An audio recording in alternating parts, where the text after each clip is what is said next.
welcome to Flory Models Kit Review Time. Today we've got something a little bit different. We've got BOBCAT. No, haven't heard of them either. Okay, but this is their 1/48 scale Yak-28P Firebar.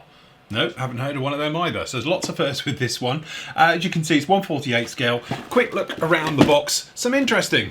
To be honest, this box art, I just weirdly, it's so many things. One is obviously, clearly, I don't see, if we do a close-up, it's not often we actually have a good look at box art, but I thought we would here. We've clearly got a photoshopped crew, which is the same pilot been put in, but obviously he's a Western F-16 type style pilot, judging by the oxygen mask and all the rest of it, which has been crudely sort of photoshopped in. And then though, but don't get me wrong, they've done a great build of actually the real kit, which has then been photoshopped onto a background. That is something we don't see every day. I don't know quite the theory behind this one, but talk about a sort of mismatch of all different things on here. To be honest though, it does give you a good look at the kit itself, and to be honest, it seems to be well modelled down on here, and you can get a good idea. It reminds me of the old-fashioned days where there was a law that never came into existence as far as I understand this thing, but basically what it was, Airfix used to have, if you remember back in the 80s, I think it was, like early 90s, they used to have the instructions with the real model on there. It was something to do with that if you were selling an item, you had to have a true description of it as a photo. So they were basically saying that you couldn't put fantastic artwork of a plane flying through and all those ones we had great as a kid, but I don't think it ever was made law. But Airfix sort of knee-jerk reaction to it was, oh god, we don't want to get done for this, and they changed it and did it, and then they went back to doing it anyway, because I don't think it ever got pushed through. But as I understand it, that was the reasoning between Airfix doing it. There was a big rumour going around during the 80s that they were going to clamp down on that type of selling items, okay, and being like, you know, an unfair description of it. And let's face it, some of the Airfix kits back in those days, it pretty was, you know, on the ball, because yeah. Okay, so anyway, back to this particular kit. As you can see, we have the Yak-28P Firebar Interceptor, or Firebar Interceptor, I should say. A couple of little bits of information up here. Your kit number for this one is 48001. This is their first kit, so we will be gentle on them. And as I say, you've got fuselage length. I don't know why it's got 2 in there. Is that because it's, I don't know really, but 450, or apparently it could be 429. There might be 2 versions in here then. And then obviously you've got a wingspan of 24 centimeters, 221 plastic parts. There we go. Anyway, so we've got another picture of it. So I think it's probably the same picture as what's on the front, but reversed. Okay, put down in there. Sideways look at it as well. And again, really interesting design, how the tail, or the main gear wheel, as you can see, is right at the back with some small outriggers on there. Very interesting design, having this like high nose on there just like that. Down on there, as you can imagine, pretty much standard. On to the other side, obviously a little bit about the actual the aircraft itself, and another version here. On the back, we've got some nice CAD work, again of a coming soon kit, as it says clearly at the back, which is the 28PP Brewer E, which again, different cockpit section, and it's like a bomber version at the front. I don't know this aircraft whatsoever. In fact, I don't even know BOBCAT models. They obviously are a new design. So anyway, let's get stuck into it. So as you can see, nice open top box, a pretty sturdy box as well. I know box is a box, but having a good one and putting your parts in it and everything is pretty nice. So diving down in here, let's have a look at the instructions first. Let's just put that out of the way for the moment. So, as we can see, we have a picture of the model, probably hanging off a cable down here at the top. Again, a little bit weird. Instructions, very basic, shall we say. So we've got parts call out for obviously the sprues, usual things down in here, colour call outs as well, and things like that, as we can see.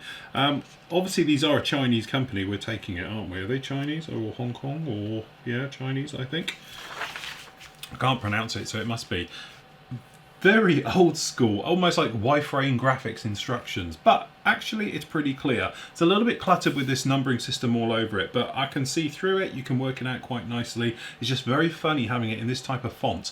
But generally, as we can see up here, building the actual cockpit, the radar screen, things like that, down in there like that. The seat going together, cockpit floor goes up into the tub, different way of doing it, okay.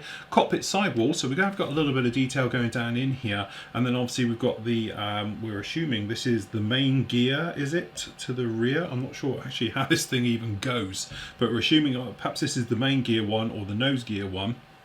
And then down to the back, we've then got the main rear one down there.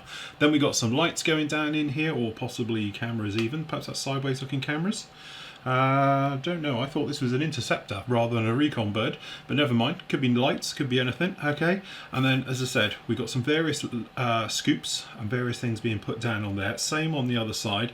The engine system for the afterburner ring, last stage sort of the compressor blades, the nozzle, and then obviously we've got the shock cone going in, we assume for the intake sides of it as well for both engines. So maybe we're making up 2 sets of that.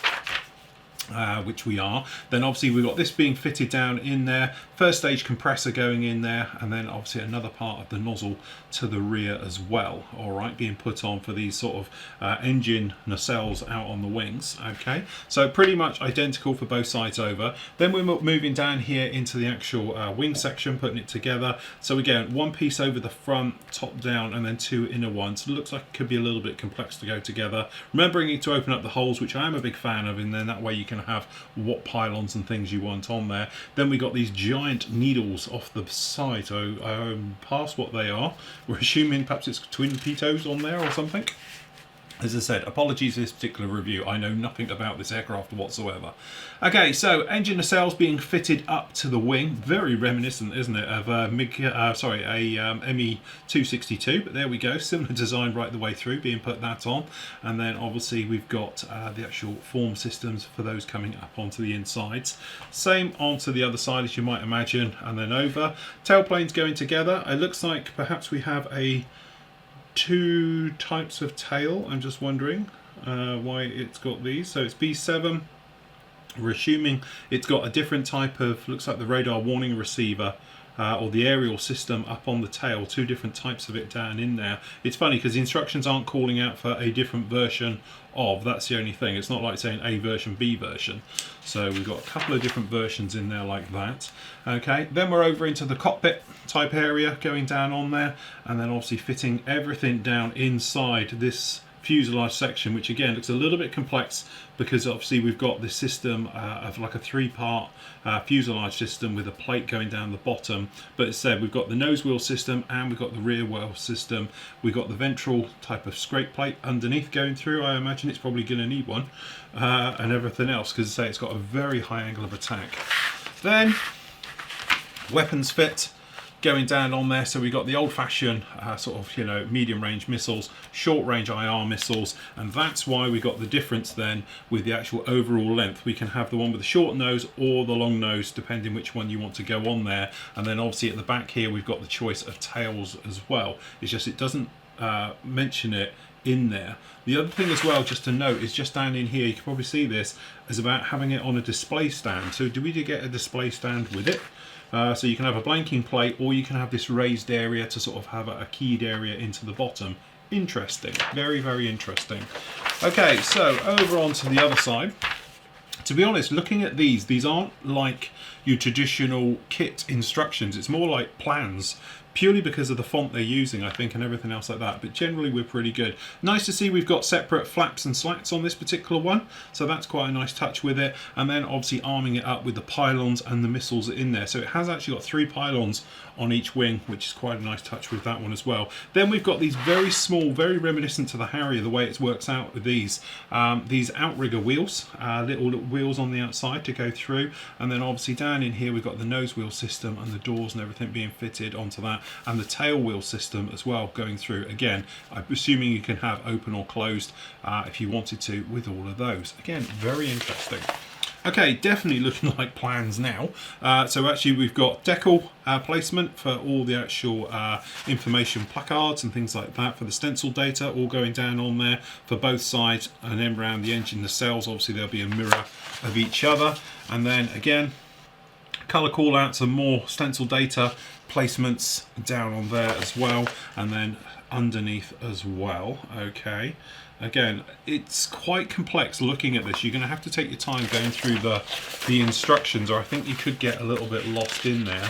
And then again we've got pretty much showing the angles. It looks a beast head on, doesn't it? It looks actually pretty good, that one. So it's the early type and late type. Now it's talking about the different versions of, okay? So that's the point for that one, is you're going to go right the way through. Again, a few more little stencil datas down in here, and then the different versions you can do in the different markings and everything else like that, okay? So definitely a 70s jet by looking at it.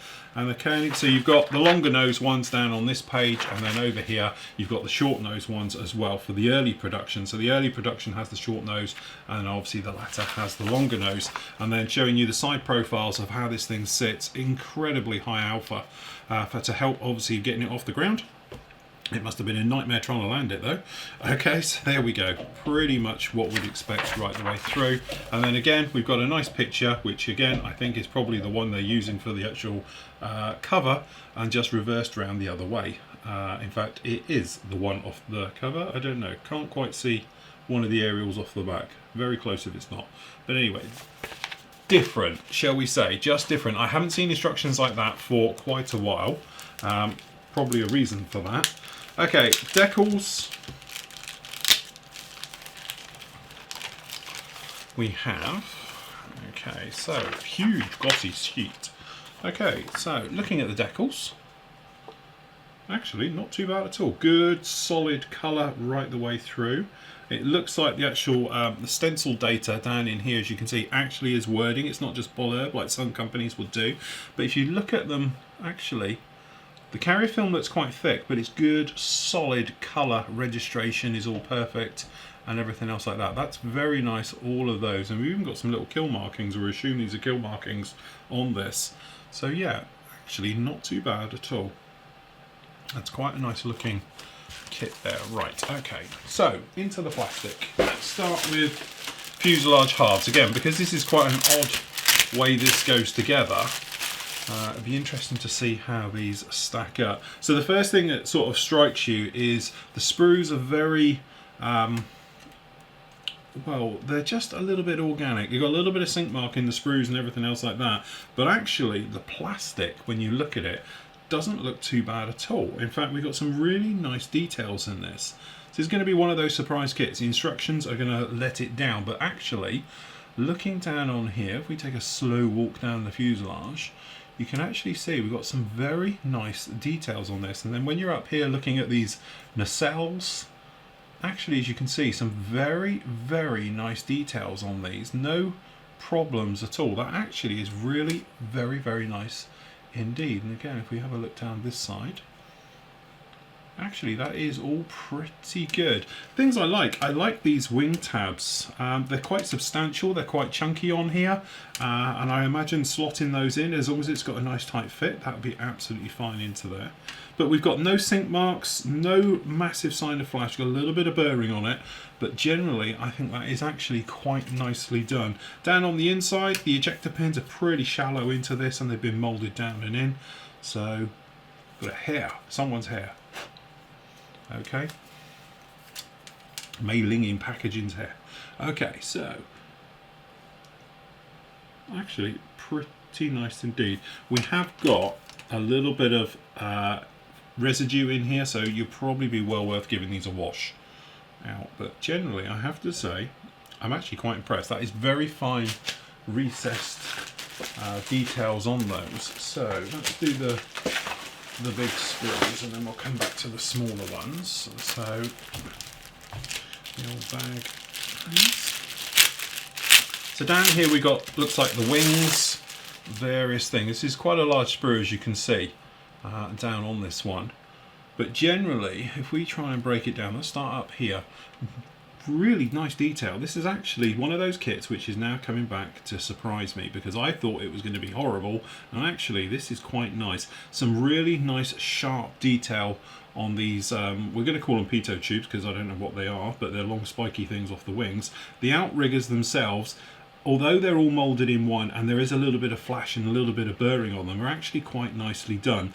The actual tabs coming in to hold them on are big and chunky, but at least they're in nice easy areas to get to. It wouldn't be terribly bad to get those off. These pylons as well, nice recessed details. That's quite a complex bit of detail down up there where it's going to join the actual underside of the wing, and that's quite nicely done on both of those, so no problem with that. Then if we move down to the wing itself, if we do it in close-up, as you can see, we've got really nice details on the surface. Okay, that's pretty much what you'd expect from a 1960s, 70s jet. You know, lots of riveting, quite a lot of panel lining and detailing, but it is quite nice and subtly done. No problem with that as well. And then obviously over here we've got the undersides of those wings with these outrigger ports that are going to be down in here and things like that, and the flaps, again, all very, very nicely detailed. Parts of the nacelle, or this is the upper wing system where it joins the nacelle, again, nicely done. We've got a nice recessed area down in there. I think that's going to look really very nice. Over here we've got some of these lights. We are assuming these are going to be push out for landing lights that are going to come out the side. Down in here is also, I think we're finding these are actually going to be, if you're doing it for gear up, with the actual little outrigger wheels in the stow position. Okay, so that's actually quite nice. And then again, as we make our way up, that's just the other wing on that section. The other thing as well down in here, this is parts of the barrels and everything else. Everything's really actually very nice. All the ejector pins are either flush or slightly recessed, which is a nice touch as well. Okay, and even down in here, which is a beautiful little touch, we've even got a little bit of wiring detail down in these wells. These are the outrigger wells on the other side of these pylon pin needle stabby things. Okay, so that's actually quite nice detail in that. Okay, so again, actually I'm being blown away by this kit. It's actually not too bad at all. Okay, the only thing is I'm handling this and I can feel it. I'm actually getting residue off of the parts, which isn't a biggie. Literally just get in there, give it a wash out. Okay, warm soapy water, as we said before, dishwater soap is absolutely adequate for this, and then all you do is then just rinse it under the cold tap and let it dry naturally. Don't rub it because you're just going to lose your parts and everything else. Right, okay, so we have actually quite a lot of detail going down on here. Interesting that these locating pins, you can see them down in here the way they are. They seem to be, I don't know, flared like barrels almost. But generally all of these parts, all these little air scoops, as you can see, are all hollowed. Or hopefully you'll be able to see. Let me just try and catch one just like that. But you can see these are all hollowed, which is a really nice touch. Normally you don't see something like that on these kits. But if we have a wander around, you can see wheel hubs, things like that, really nicely done. These afterburner rings, the nozzles, things like that, that's actually quite nice. All of these parts, actually they're on very small little sprue tabs. As we make our way out, the doors are all nice. Internals to the doors, we don't have any ejector pins or anything else like that. Again, the wheels for the undercarriage look quite good.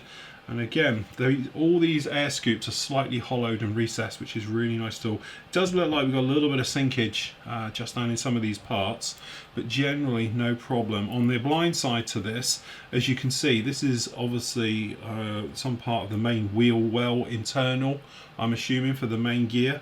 But looking at it, we don't have any ejector pins on anything that is going to matter. Okay, so down in here for the wheel wells, they're all got no ejector pins on the inside. That's absolutely fine as well. The wheels, again, nice surface detail on these tyres right the way through. A little bit of burring, but to be honest, you could sand them out. The afterburner rings and nozzles are quite nicely detailed inside and out as well. And in fact, you've even got a tiny little blade, sort of compressor blade down on that afterburner ring as well. So that's actually really nice detail. And I can't actually fault it. It is generally all very, very nice. The wheel hubs as well, nicely detailed. No problem with that at all. Okay, so this is your two types of tail. Okay, so on this sprue down in here, we've got instrument panels, two of them, things like that. So obviously you've got front panel and rear panel. The actual seat, one of the noses, the actual nozzles at the rear, that's actually quite interesting, some of this. So again, sidewall detail is a little bit faint on detail, to be honest. We've got box heads for the seats, things like that. We've got the tail system with the actual noses off the back. We've actually got instrument panel, all the little small parts, as you can see, beautifully molded, very small, very crisp. quite elegant little parts. And then moving down on here, we've got the tailplane where the rudder's going to go. As you can see, full recess detail, very nice indeed. This instrument panel actually is really very nice indeed. The nose, pretty good. No center seam, no nothing on that one. It's one piece, slip molded. The actual intake, well, these are the nozzles off the back. Full, it looks like it's geared actually on the inside, but that's actually really nice. Over on the other side, you've actually got the actual cockpit tub, which again looks very nice indeed. Same on the actual rudder system. So again, what we're talking about is over here, you can see the difference between the two, or hopefully. It's got the bigger housing up here. It's either the radar warning receiver or one of the aerials, and we've got the smaller type on this side. It's going to be the mirror on the other. Okay, instrument panel, and then down on here we've got seats, really nice details for the rear of the seats, things like that. There's your actual pitot tube and a normal one as well, okay? And then obviously I assume we've got one for the nose over here as well. So God knows what those spiky things are on the outside. I'll have to do my homework on this one. On the blind side, as you can see, really very nice indeed. No problem with any of that whatsoever. Actually, that is very nice. Okay, so next up, we've got the belly and we've got the weapons. So down in here, we've actually got the belly plate, which, as you can see, nice details right the way on that, no problem at all. And then obviously down in here, we've got the missiles, we've got pylons, we've got the short range, we've got the rudder and things like that on this particular pylon. So as you can see, very nice on all of that, no problems at all. Pretty good detail absolutely everywhere on that one. And on the blind side, as you can see, just as good, no problems with any of that at all. Okay, last two bits. So we don't get a stand, boo-hoo, but we do get the other nose. So this is your longer nose, as you can see, the huge nose. There's no detail on the inside. It is toothed, so it can only go in one way. But generally, as you can see, no problem with that at all. At least there's no center seam on there or anything to worry about. That's very nice indeed. And the clear part. So this will be really nice if these are clear. Okay, they're not the best in the world. There's a little bit of shimmy, there's a little bit of walk around on those, but generally not too bad at all. I'm just working out the differences between the two. One of these has got a bar running across the top, one hasn't, and maybe the later and the older styles with the front canopy. To be honest, that's nice and clear on the flat part. The sides are a little bit wishy-washy. But generally okay. But then obviously these little guys down here for windows, things like that, lights, no problem at all. That's actually quite nice. So it's a little bit wishy-washy on that. It's got a little bit of wobble as you look through it on the sides, things like that, but generally it's not too bad at all. So there we go, that is BOBCAT models, obviously their first release. Instructions were a little bit old-fashioned. I can understand some of it maybe got lost in translation, so they've gone with a safe option with it. The kit itself though actually is very nice. I've got some nice details in that. Not sure how it's going to go together. We know there's been already one built on the Flory Models forum, which is absolutely stunning. We actually showcased that one last week in the gallery show. But generally it's one of those aircraft. I think it's quite an exciting looking aircraft. It's nice with the natural metal finish right the way over it, and it's one of the Russian early ones which actually have so much character. Something a little bit different for sure. So if you do want something like this is definitely the one for you. So anyway, that's the BOBCAT 1/48 scale Yak-28P Firebar.